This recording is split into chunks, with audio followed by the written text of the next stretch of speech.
Azalaï de Cotonou a accueilli ce vendredi 3 octobre 2025 la 4e rencontre entre la Commission électorale nationale autonome Sénat et les partis politiques dans le cadre des élections générales de 2026. La rencontre de ce jour nous offre l'occasion de faire ensemble le point d'étape de l'organisation des prochaines élections.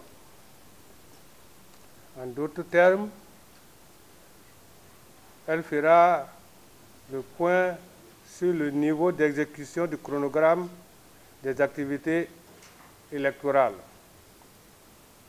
Ensuite, nous présenterons les modalités pratiques pour la constitution des dossiers physiques de déclaration de candidature et enfin, il vous sera exposé les fonctionnalités de la plateforme e-déclaration, un outil numérique moderne et innovant conçu pour faciliter et sécuriser la gestion des déclarations de candidature. Cet outil se veut un instrument au service de tous, visant à simplifier les procédures, à réduire les risques d'erreur, à améliorer la traçabilité et garantir une égalité de traitement pour l'ensemble des dossiers de déclaration de candidature.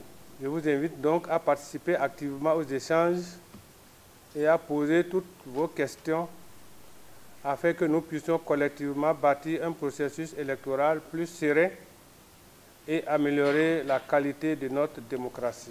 C'est sur cette note d'espoir que je déclare ouverte ce jour, vendredi 3 octobre 2025, la 4e rencontre entre la Sénat et les partis politiques dans le cadre des élections générales de 2026. Cette réunion a pour objectif principal de faire le point sur l'avancement du calendrier électoral et plusieurs autres points dont l'état d'exécution des différentes étapes, les modalités pratiques pour la préparation des dossiers de candidature ainsi que l'utilisation de la plateforme électronique e-déclaration. La procédure d'enregistrement, ce qu'on retiendra rapidement ici, c'est qu'elle se fera en 2 étapes. La première étape étant l'étape de vérification de la complétude des dossiers lorsque vous venez. Et à la fin de cette étape, il vous est délivré un récépissé provisoire. Ensuite, il y aura la deuxième étape qui consistera à vérifier la conformité des pièces, c'est-à-dire l'étude quant au fond. Et quand cette étape est faite avec succès, ça débouche sur la délivrance du récépissé définitif. C'est un processus assez complexe, vous le savez, nous aussi.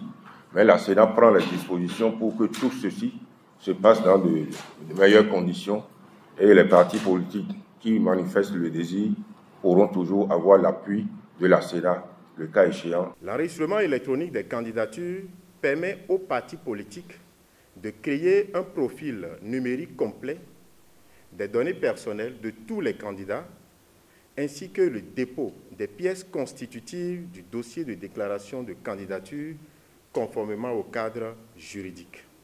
Le contrôle de complétude constitue un mécanisme qui a été automatisé et ce mécanisme vérifie si toutes les informations et pièces requises sont fournies dans un dossier de candidature.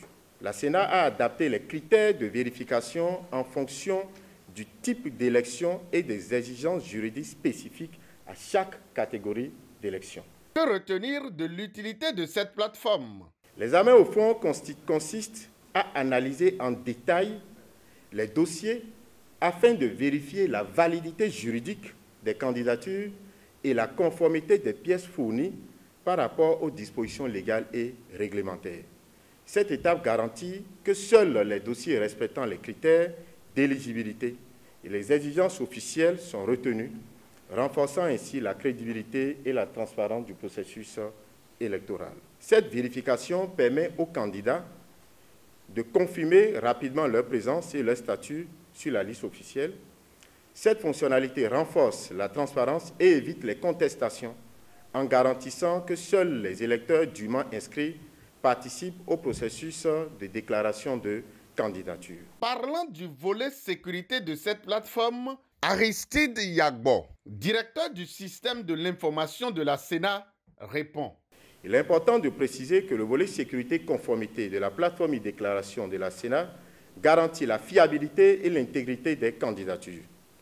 Grâce à des mécanismes formels tels que l'authentification sécurisée, le chiffrement des données, la traçabilité des opérations et la conformité aux exigences légales, il protège les informations sensibles des candidats et renforce la sécurité.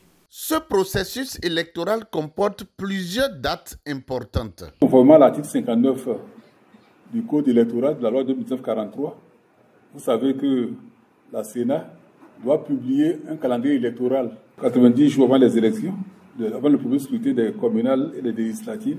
Donc le 8, ce calendrier va être publié et on va vous l'envoyer comme d'habitude dans vos à vos différents sièges. Vous êtes attendu à partir du 10 jusqu'au 14 pour les déclarations de candidature à l'élection du duo président et vice-président de la République.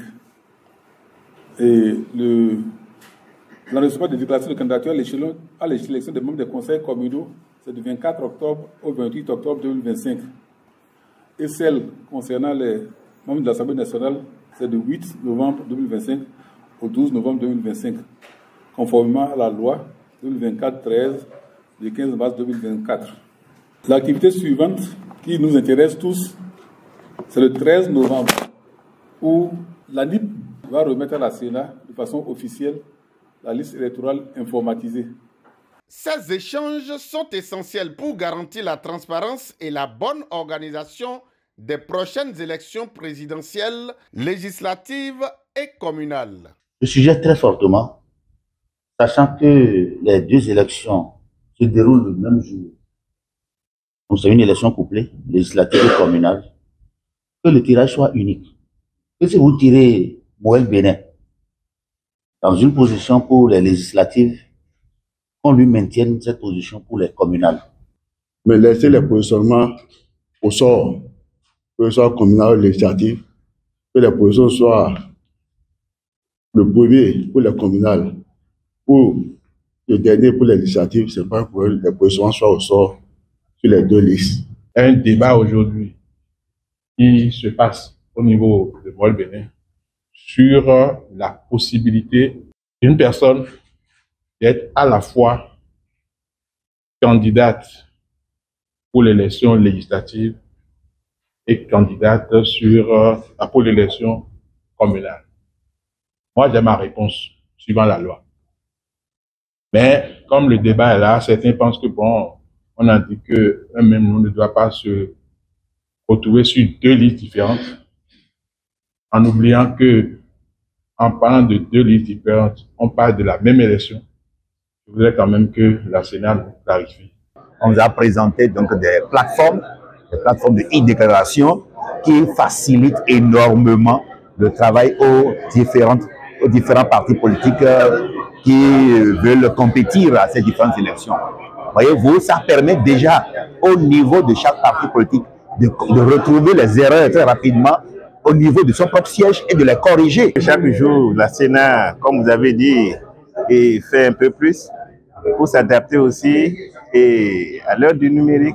Vous avez vu, c'est ce qu'on a appelé e-déclaration, on a appelé dans ces e-déclarations, vous avez e-learning aussi, on avait dit à tout le monde que nous avons des plateformes pour former